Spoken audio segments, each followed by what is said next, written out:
Yan guys, ang ginamit natin dito na brake fluid is piston valve. Yan. Brake fluid, DOT3. Yan. Ito naman kasi yung mga required ng ating mga motor. Yung nakalagay din naman dito sa brake fluid cup niya na DOT3 ang gamitin para sa ating mga Honda kit. Yan guys. For safety na rin guys, check nyo lagi itong side glass na.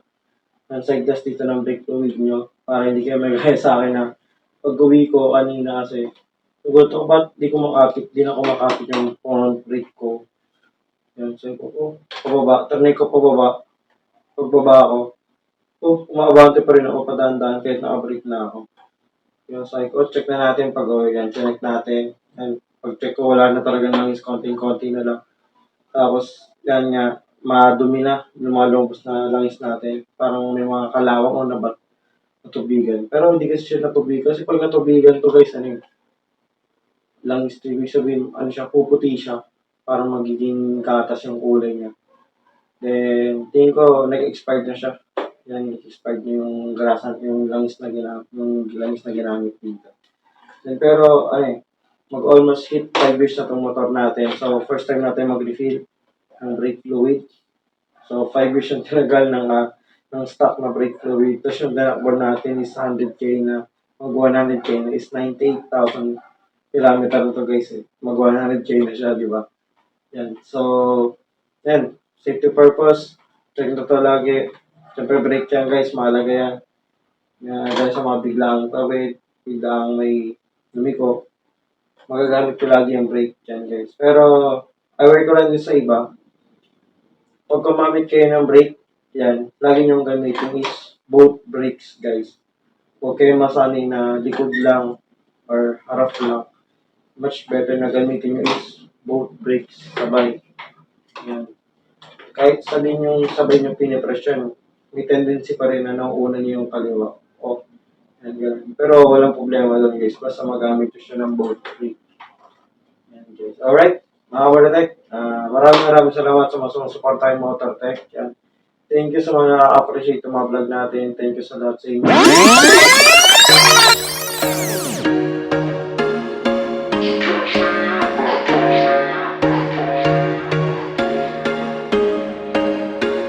There was once a day that I would pray for you. I'd go and misbehave just so you'd notice too. Sneaking looks up and down from across the room. And damn, what a hell of a view. I feel good, you look great, I like you, I can't wait. A first time, a first date. You're so fine, I'm so late. You sip wine, I drink straight. Don't waste time to my place. I feel my heart erase. So catch me if I fall.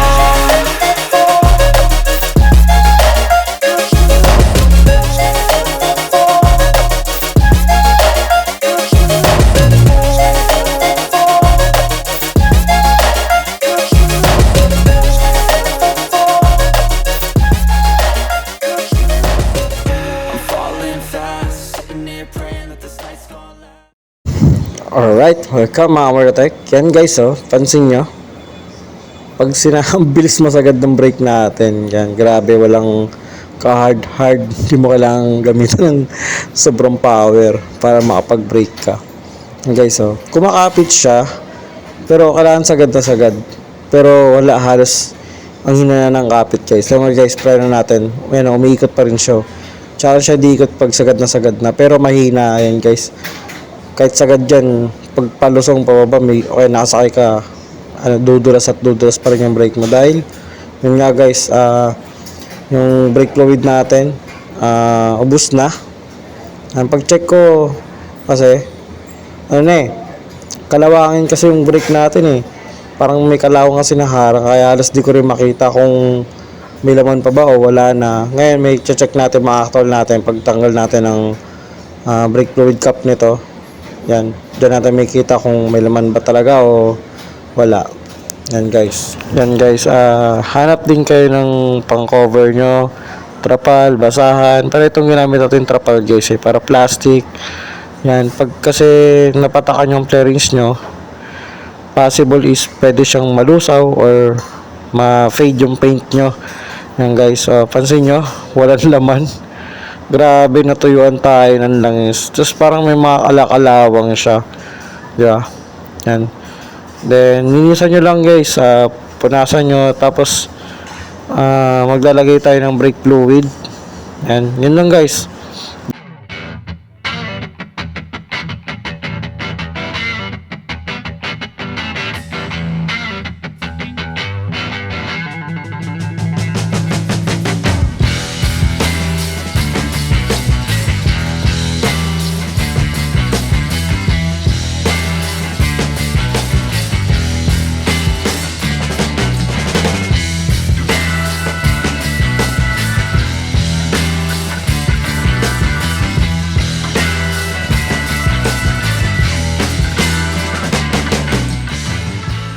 Yan guys, ito na yung Preston brake fluid DOT3.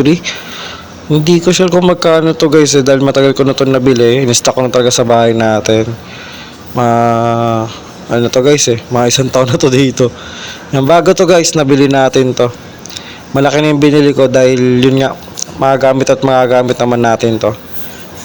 Yan guys sealed pa siya, bagong bago. Sa mga gustong magpa-refill ng brake fluid, punta lang kayo dito. Bigyan ko kayo. Malaki ito Yan guys. Yan guys, ito yung takip natin. May nakalagay dito guys, only DOT3 or DOT4 na brake fluid. Yan guys. Itong gamit natin is DOT3 brake fluid. Yan, goods yan guys sa Preston brand. Okay. Kaya naman yung Preston brand sa mga brake fluid yan guys. Alright. Yan, bagong bago pa yan guys. Naka-seal. Yan guys, butas na ang ating brake fluid, hindi na siya bago. Yan guys, asanin lang tayo dito. Yan. So yan natin, halos punuin na rin natin kasi ilalabas din naman natin para matanggal yung mga existing oil na maruming oil. Yan guys, di ba?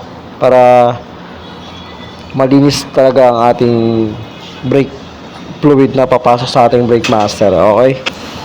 Yan guys, ba? Puti. Pero lilinis pa yan guys kasi tatanggal, mag-bleed pa tayo ng mga oil, mga langis ng brake fluid natin para matanggal talaga yung sa hose pa lang, malinis na yung mga lumalabas na yan ng mga brake fluid. Ito guys, preno nyo lang. Tapos kakagat na yan. Pag kumagat na siya, yun, start na tayo ng mag-bleed sa baba, sa ilalim, sa bandang caliper natin. Alright? Yan guys, dito tayo ngayon sa brake caliper natin banda. Ito guys ang luluwagan nyo. Luwag lang guys, huwag yung tatanggalin para hindi umagos yung natin, brake fluid dyan. Luluwagan nyo, lalabas yung brake fluid dyan. Kung maganda guys, meron kayong straw or mas insaktong maliit na straw na papasok dyan para kung sakaling mag-brake kayo, yan guys, dumi, di ba? Para pag nag-bleed kayo, hindi siya ganyang kalat tayo, wala tayong straw, hindi tayo ready. Yan guys. Yan guys, papakita ko sa inyo pag niluwagan nyo, tapos habang binibrake nyo para magkaroon ng pressure, maluwa nyo yung mga maruruming use oil. Yan guys, may kita nyo, magkaka-pressure siya dahil habang ibinibrake nyo, i-bleed nyo guys para lumabas yung mga use oil, yung mga maruruming oil na nandito sa hose. Yan guys, di ba nakikita nyo? Yan guys, tapos nyo lang, tuloy-tuloy lang sa luminis na yung lumabas na oil kasi ito puro kalawang to lumalabas sa atin. Okay? Alright guys, goods na. Yan, malinis na yung brake tank natin, yung naglalagyan ng ating brake fluid. Yan, itong side glass dito guys, nakikita na yung fluid ng oil natin na puno na siya, yung level. Dahil hindi natin makita siya dati dahil parang kalawang lang. Kala ko puno na, wala na pala. Yan guys, brake nyo lang yan. Then kumakagat na yan ngayon. Ditong natin, yung mga kinalat nating use oil yan. So guys, puro kalawang talaga. Grabe. Mas maganda talaga naka-straw kayo. May straw kayo sinuksok para hindi siya kumalat. Para hindi tulad nito na kalat-kalat. Pero pupunasan naman natin yan. Then guys, punasan nyo agad ng ng sabon.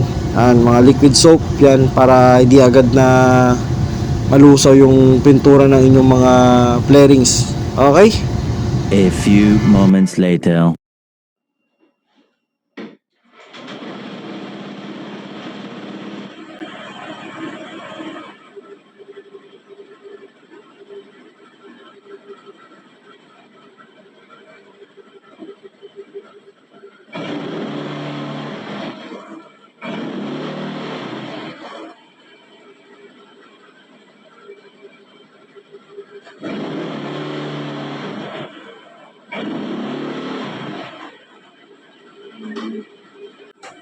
guys, umakagat na yung brake natin, yung front brake natin.